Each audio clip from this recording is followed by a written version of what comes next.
5, 3, 2, 1. Release, release, release. Clean release. Ignition. Good rocket motor burn. Sunday's hour-long flight was delayed 90 minutes because of bad weather. Richard Branson and crew experienced about 4 minutes of weightlessness total. He said from space that moment was the culmination of a lifetime's worth of work. Listen. I was once a child with a dream, looking up to the stars. Now I'm an adult in a spaceship with lots of other wonderful adults looking down to our beautiful, beautiful Earth. To the next generation of dreamers, if we can do this, just imagine what you can do. Virgin Galactic will take down your contact info if you're interested in going on a space flight. Its chief executive says the company aims to operate at least one per day. Virgin Galactic hasn't said much about the requirements, except that it would offer tailored training. Blue Origin has mentioned physical criteria. Blue Origin is Jeff Bezos. SpaceX expects crew members to be physically and psychologically fit. That's Elon Musk. Blue Origin auctioned off a ticket on its first flight for nearly $30 million. Analysts think Virgin Galactic will be able to charge $500,000. NASA's private astronaut pricing guidelines are $10 million a week for crew time, mission planning, and comms. It's a rich man and woman's pastime. Nicholas Schmidle is the author of Test Gods, Virgin Galactic, and the Making of a Modern Astronaut. And he's a writer for The New Yorker.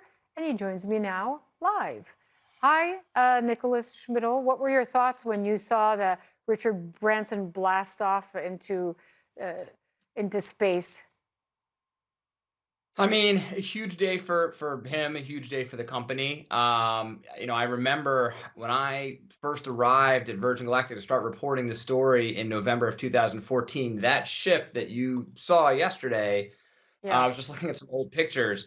It was a husk of a piece of scaffolding. It looked like, it was like green and gray sitting up on scaffolding. It was nothing. And so to have watch them put together this spaceship and put it through the test program. Yeah, it's a huge, huge day for them. And genuinely, long before Richard Branson became a billionaire, he genuinely had a space dream. The $1 billion or the however many $1 billion has certainly helped him realize that dream.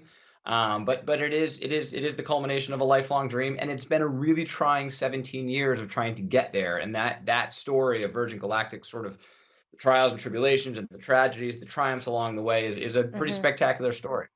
So cynics will call this a billionaire's race, a vanity project. Is it?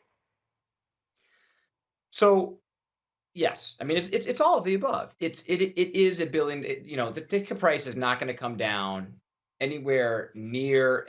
The ticket price is not going to get down to being a transatlantic business class ticket for decades, maybe. Like it's not going to be affordable. This notion of them democratizing space sounds really great, but this is going to be a rich man and woman's game for quite some time.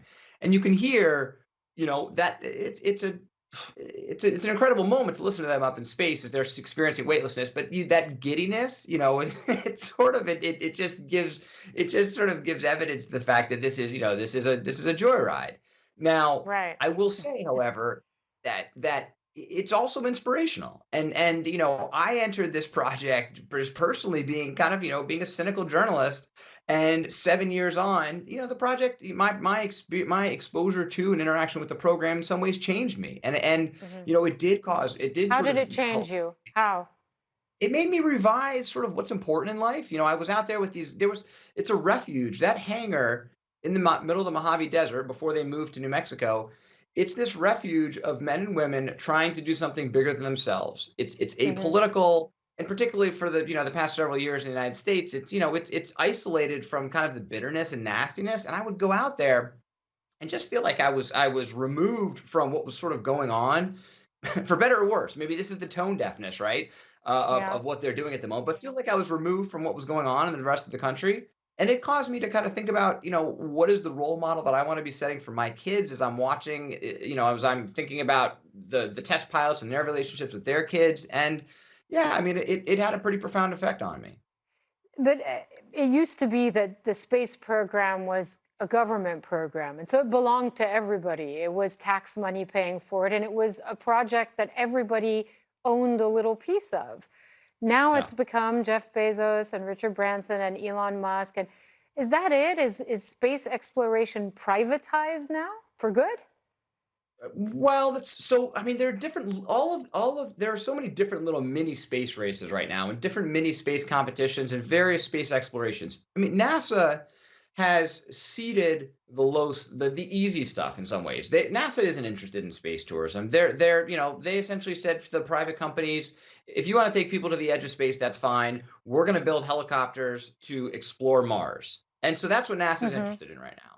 Now, there could come a time sooner than later in which Elon Musk's SpaceX company is able to do some of those things. I mean, their rockets are every bit as powerful as anything that the U.S. government is producing right now. And Yeah. so, that there could be they could be under threat. What NASA is doing could become under threat from SpaceX, but NASA doesn't fear Virgin Galactic at this point right now. It's not a threat to anything they're doing. And like I said, they're happy to let other people experience space,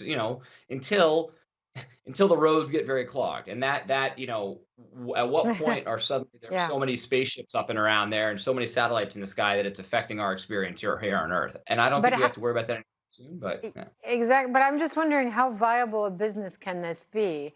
I mean, if it's going to Yes. cost hundreds of millions, there's a finite number of people who can afford it. And I presume within that group of people, I mean, if I had $100 million, I'd pay it not to be blasted off into space personally.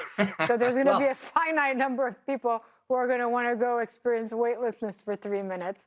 How is this going to make money? yeah, well, so look, I think that's actually no one has asked that question. And the past couple of days, everyone we're so fixated on the proof of concept. We're so fixated on the fact that he went, and we're so fixated on this as an adventure story that the business side of this story, which is how do they turn this into a commercially viable project, remains, in my mind, very uncertain because they have 600 passengers who have paid a deposit of $250,000.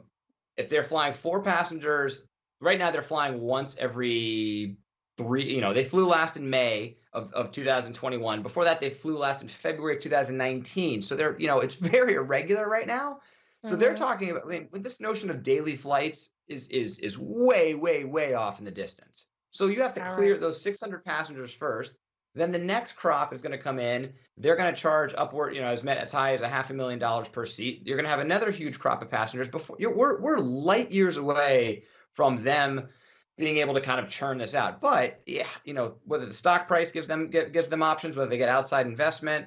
I also find it hard to see, and I find it hard to see for a couple of reasons. One is the financial side. The other is the risk side, which is Yeah. right Yeah. now the fatality rate for human spaceflight is about 3%.